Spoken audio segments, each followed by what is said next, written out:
ఇంద్రలోక భవనాన్ని ఈడ్చుకొచ్చి గదిలో మార్చి మళ్ళీ కట్టారో ఏమో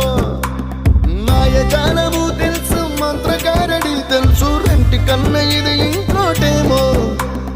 నీలాకాశం నేలాకొస్తే ఇట్టాగే ఉంటాదో ఏమో ఈ సంతోషం దాచాలంటే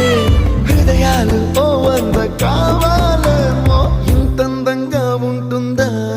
ఈ లోకం ఇన్నాళ్ళు ఈ మనసుకి తెలియాలేదే పాపం